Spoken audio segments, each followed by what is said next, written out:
स्वागत है आप सबका जेंस गवर्नमेंट एग्जाम्स अकेडमी में। मेरा नाम है प्रखर जैन और आप देखना शुरू कर चुके हैं the daily current affair show. आइए देखते हैं 30 जुलाई 2020 की मुख्य खबरें। सबसे पहले खबर है डॉक्टर एस जयशंकर द्वारा लिखित नई पुस्तक। भारत सरकार में वर्तमान विदेश मंत्री एस जयशंकर ने the India way strategies for a unsolved world शीर्षक से एक पुस्तक लिखी है।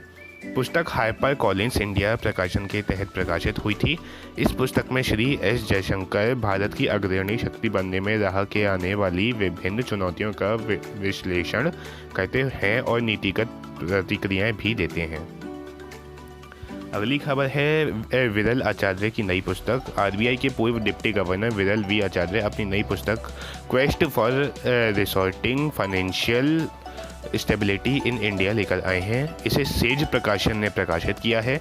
अपनी पुस्तक में आचार्य का तर्क है कि जनवरी 2017 के मध्य और जुलाई 2019 के मध्य तक उनकी डिप्टी गवर्नर के कार्यकाल के दौरान नीतियों ने आर्थिक माहौल को प्रभावित किया। अगली खबर है आईएमएफ ने दक्षिण अफ्रीका को दिया $4.3 बिलियन का अनुदान। अंतर्राष्ट्रीय मुद्रा कोष यानी कि इंटरनेशनल मॉनेटरी फंड ने दक्षिण अफ्रीका के लिए $4.3 बिलियन की आपातकालीन निधि को मंजूरी दी है। यह किसी भी देश के लिए कोरोना वायरस महामारी से लड़ने में सहायता के लिए अभी तक का सबसे बड़ा आपातकालीन संवितरण है। कोष कोविड-19 सदमे की चुनौतीपूर्ण स्वास्थ्य स्थिति और गंभीर आर्थिक प्रभाव को संबोधित करने में अधिकारियों के प्रयासों का समर्थन करता है। अगली खबर है भारत की सौर ऊर्जा संचालित नौका को सम्मान। केरल के वेम्बनाड, जहां से राहुल गांधी सांसद हैं, बैक वाटर्स में 2017 में परिचालन शुरू करने वाला पहला भारतीय सौर संचालित नौका आदित्य ने इलेक्ट्रिक बोट्स एंड बोटिंग में उत्कृष्टता के लिए प्रतिष्ठित गुस्ताव ट्रावे अवार्ड जीता है। इस नौका को सशुल्क यात्री सेवा के लिए तैयार किए गए घाटों की श्रेणी में विश्व की सबसे अच्छी इलेक्ट्रिक बोट घोषित किया गया था। हर दिन यह बोट पर 75 लोगों के साथ 22 यात्राएं करता है। अगली खबर है अच्युता राव का कोविड-19 के कारण निधन। बलाला हकुला संगम के संस्थापक और अध्यक्ष पी अच्युता राव का जुलाई 2020 में कोविड से निधन हो गया।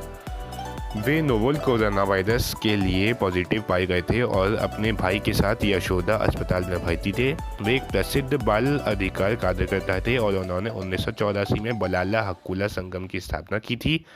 उन्हें बाल विवाह, यौन उत्पीड़न की घटनाओं और बाल श्रम को रोकने में मदद करने के लिए जाना जाता है। अगली खबर है जेमी वार्डी ने गोल्डन बूट पुरस्कार जीता। लेसेस्टर सिटी के स्ट्राइकर जेमी वार्डी ने 2019-20 सत्र में 23 गोल करने के बाद प्रीमियर लीग गोल्डन बूट पुरस्कार प्राप्त किया।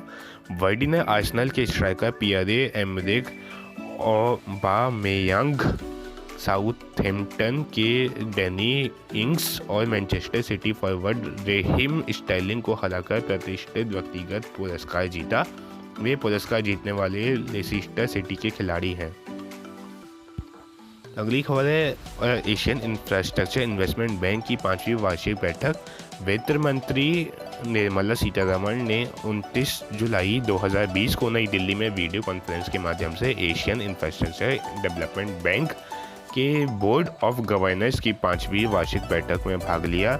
बैठक में व्यापक रूप से आधिकारिक व्यापार और Asian infrastructure investment bank 2030 supporting Asia's development over the next decade विषय पर एक गोलमेज चर्चा हुई, यानी कि राउंड टेबल कॉन्फ्रेंस। अगली खबर है वयोवृद्ध अभिनेत्री कुमकुम का निधन। 100 से अधिक हिंदी फिल्मों में अभिनय और कभी आर कभी पार और मेरे महबूब कयामत होगी जैसे गीतों के लिए लोकप्रिय अनुभवी अभिनेत्री कुमकुम का जुलाई 2020 में निधन हो गया।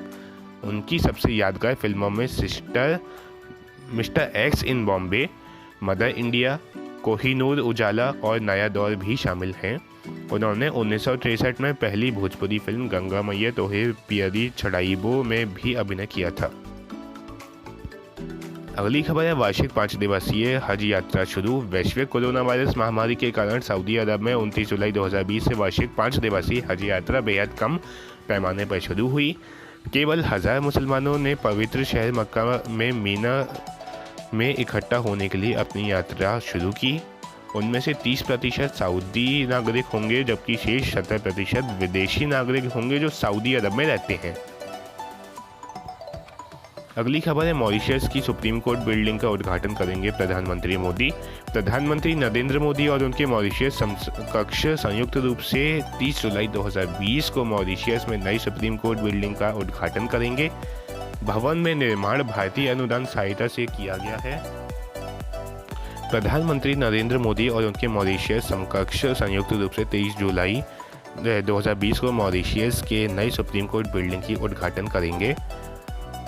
भवन का निर्माण भारतीय अनुदान सहायता से किया गया है और यह पोर्ट लुइस की राजधानी के भीतर पहली भारत सहायता प्राप्त आधारभूत संरचना परियोजना होगी।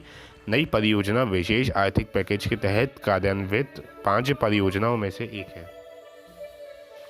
India report on digital education 2020। मानव संसाधन विकास मंत्री रमेश पोखरियाल निशंक ने 28 जुलाई 2020 को India report on digital education launch की। यह रिपोर्ट मानव संसाधन विकास मंत्रालय, राज्यों और केंद्र शासित प्रदेशों के शिक्षा विभागों द्वारा अपनाई गई नवीन विधियों को विस्तार में बताती है, ताकि घर पर बच्चों के लिए सुलभ और समावेशी शिक्षा सुनिश्चित की जा सके और लर्निंग गैप को कम किया जा सके। अगली खबर है, हैदराबाद पुलिस ने शुरू की सेवा। हैदराबाद पुलिस ने कोविड-19 कोरोना रोगियों के शवों को अस्पताल से शमशान तक ले जाने के लिए निःशुल्क अंतिम सवारी सेवाएं शुरू की हैं। एक गैर सरकारी संगठन फीड द नीडी के सहयोग से शहर की पुलिस ने शवों के परिवहन के लिए यह सेवा शुरू की है। सेवाओं का लाभ उठाने के लिए कोई भी नागरिक 7995404040 पर कॉल कर सकता है। यह सेवा 8 बजे से शाम 6 बजे तक उपलब्ध होगी। अगली खबर है, आईटीसी ने सनराइज फूड्स का अधिग्रहण किया। आईटीसी लिमिटेड ने 2150 करोड़ रुपए के मूल्य के ऑल कैश सौदे में मसाला निर्माता सनराइज फूड्स और प्राइवेट लिमिटेड के अधिग्रहण की घोषणा की है। कंपनी के अनुसार उसने नगद मुक्त ऋण मुक्त आधार पर 2150 करोड़ रुपए के अपफ्रंट कंसीडरेशन पर एसएफपीएल के शेयरों का अधिग्रहण किया है। इसके अलावा विक्रेता 150 करोड़ रुपए से अधिक की राशि के कंटीगनेंट कंसीडरेशन के हकदार हैं। अगली खबर है, स्टेट बैंक ऑफ इंडिया ने प्रदान की $16 मिलियन की तरलता सहायता। भारतीय स्टेट बैंक मालदीव की सहायता के उद्देश्य से मालदीव में स्थानीय व्यवसायों के लिए और 200 से अधिक खुदरा खातों की विलंबित ऋण चुकौती के लिए ऋण अदायगी को स्थगित कर रहा है। विस्तारित मुद्रा विनिमय व्यवस्था के माध्यम से $400 मिलियन अमेरिकी डॉलर की सहायता को पहले की तरलता की कमी से निपटने के लिए उपलब्ध कराया गया है। अगली खबर है, सहयोग करने के लिए तैयार ब्रिटेन और भारत। यूनाइटेड किंगडम ने भारत के साथ सहयोग किया है। यह एंटी माइक्रोबियल प्रतिरोध से निपटने के लिए 8 मिलियन पाउंड की 5 नई परियोजनाओं के साथ अपने मौजूदा संयुक्त वैज्ञानिक अनुसंधान प्रयासों को मजबूत करेगा। यूनाइटेड किंगडम ने अंतर्राष्ट्रीय सहयोग के लिए अपने United kingdom research and innovation for 4 million fund से 4 मिलियन पाउंड का योगदान दिया, जिसमें भारत ने अपने संसाधनों का मिलान किया। अगली खबर है, तमिलनाडु मुख्यमंत्री ने रखी 8 कंपनियों की नींव। 27 जुलाई 2020 को तमिलनाडु के मुख्यमंत्री एडप्पाडी के पलानीस्वामी ने 2367 करोड़ रुपए के निवेश के साथ 8 कंपनियों की आधारशिला रखी। इन 8 कंपनियों में 24,870 लोगों का रोजगार मिलेगा। पलानीस्वामी ने 3,185 करोड़ रुपए के निवेश के साथ 12 कंपनियों का उद्घाटन किया। इन 12 कंपनियों में 6,955 लोगों का रोजगार मिलेगा। अगली खबर है, मॉरिशियाना गणराज्य के नए राजदूत अंजनी कुमार को इस्लामिक रिपब्लिक ऑफ मॉरिटानिया में बमाको में निवेश के साथ भारत में अगले राजदूत के रूप में समवर्ती मान्यता दी गई है। वे वर्तमान में माली गणराज्य में भारत के राजदूत हैं। 2003 के बैच के विदेश सेवा अधिकारी अंजनी कुमार को नवंबर 2019 में माली के दूत के रूप में नियुक्त किया गया था। अगली खबर है, IRCTC SBI कार्ड का कॉन्टैक्टलेस क्रेडिट कार्ड IRCTC और SBI कार्ड से मिलकर रुपे प्लेटफॉर्म पर अपना नया सह branded contactless credit card launch किया। नया RuPay credit card near field communication तकनीक से लैस है। कार्ड धारकों को IRCTC की वेबसाइट पर बने फर्स्ट AC, सेकेंड AC और third AC executive chair car और AC चेयर कार की बुकिंग पर 10% वैल्यू बैक प्राप्त होगा।